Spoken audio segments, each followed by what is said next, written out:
Pawan Kalyan AP deputy chief మినిస్టర్గా మారిన తర్వాత విడుదలైన మూడో సినిమా ఉస్తాద్ భగత్ సింగ్ ఫ్లాప్ జాబితాలోకి చేరిపోయింది.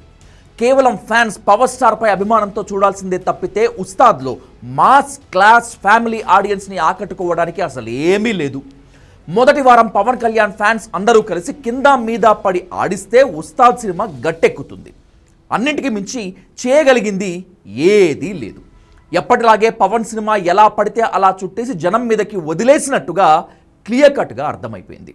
7-8 పాత సినిమాల నుంచి కథలన్నీ కాపీ కొట్టేసి విజయ్ తమిళ్ తేరీ మూవీ నుంచి మరికొంత సంగ్రహించి దానికి పవన్ కళ్యాణ్కి ఇష్టమైన ఉస్తాద్ భగత్ సింగ్ 2 పేర్లు కలిపి పెట్టి అర్థం పర్థం లేని కామెడీతో మిక్స్ చేసి ఫ్యాన్స్ మీదకి వదిలిపెట్టాడు director Harish Shankar. Gabbar Singh super hit చేసి పవన్ కళ్యాణ్కి ఏలినాటి శనిని వదిలించిన ఒకప్పటి ఈ స్టార్ డైరెక్టర్ 8 ఏళ్ల పాటు ఎదురు చూసి చివరికి ఉస్తాద్ని కంపు చేసి వదిలిపెట్టాడు. పవన్ కళ్యాణ్తో సినిమా తీయటం ఎంత కష్టమో తనకు తానే నిరూపించుకున్నాడు. మొత్తంగా ఫస్ట్ హాఫ్ అంతా బోరుగా, సెకండ్ హాఫ్ కాస్త స్పీడ్గా మాత్రం నడిచింది సినిమా.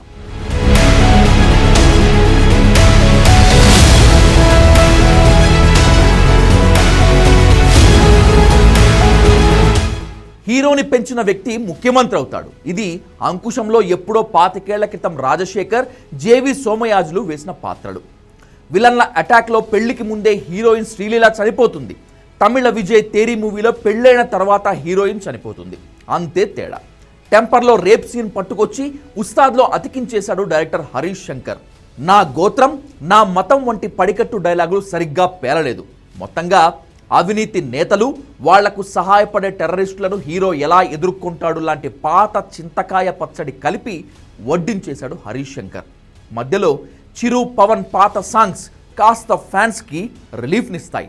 మేనరిజం, డ్యాన్సులు, నటనతో పవన్ కళ్యాణ్ 1 మ్యాన్ షో చేశాడు. కానీ అవేవి జనాన్ని ఆకట్టుకోవు. అవుట్డేటెడ్ స్టోరీ, లాజిక్ లేని సీన్లు, దీనమ్మ ఎందుకు వచ్చాంరా సినిమాకి అనిపిస్తాయి. దేవిశ్రీ ప్రసాద్ను మార్చి చివర్లో తమన్తో కొట్టించిన బీజిఎం సినిమాకి అతిపెద్ద మైనస్. కామెడీ ఎక్కడా వర్కౌట్ కాలేదు. గబ్బర్ సింగ్లో అంత్యాక్షరికి బదులు ఉస్తాద్లో పాత పాటలు పెట్టి నడిపించిన మనకు ఎక్కడా నవ్వు రాదు. పవన్ కళ్యాణ్ పైన ప్రత్యేకంగా ప్రేమ ఉంటే తప్పితే ఈ సినిమాను థియేటర్లో చూడటం చాలా కష్టం. సినిమా రిలీజ్ అయ్యాక రిలీఫ్గా ఫీల్ అయ్యేది ఇద్దరే, ఒకరు నిర్మాత, మరొకరు దర్శకుడు. ఎప్పుడో 10 ఏళ్ల క్రితం పవన్ కళ్యాణ్కి అడ్వాన్స్ ఇచ్చి దానికి వడ్డీలు కట్టి ఇన్నాళ్లకి పవన్ కళ్యాణ్తో ఉస్తాద్ అనే సినిమా తీసి బయట పడిపోయారు మైత్రి మూవీ మేకర్స్. 8 ఏళ్ల క్రితం ఈ సినిమా మొదలుపెట్టి కెరీర్ మొత్తం నాశనం చేసుకొని పవన్ దయతో ఏదో ఒక రకంగా సినిమా చుట్టిపడేసి బయటపడి మమా అనిపించేశాడు డైరెక్టర్ హరీష్ శంకర్. వీళ్లకు మాత్రమే ఈ సినిమా పెద్ద రిలీఫ్ ఇస్తుంది. మిగిలిన జనాలందరికీ పండగ పూట తలనొప్పి తప్పదు. నా బొమ్మ పెడితే చాలు, నా బ్రాండ్ ఉంటే చాలు, సినిమాలు కోట్లు కురిపిస్తాయి అనే భ్రమలోంచి పవన్ కళ్యాణ్ బయటకు ఎంత త్వరగా వస్తే అంత మంచిది.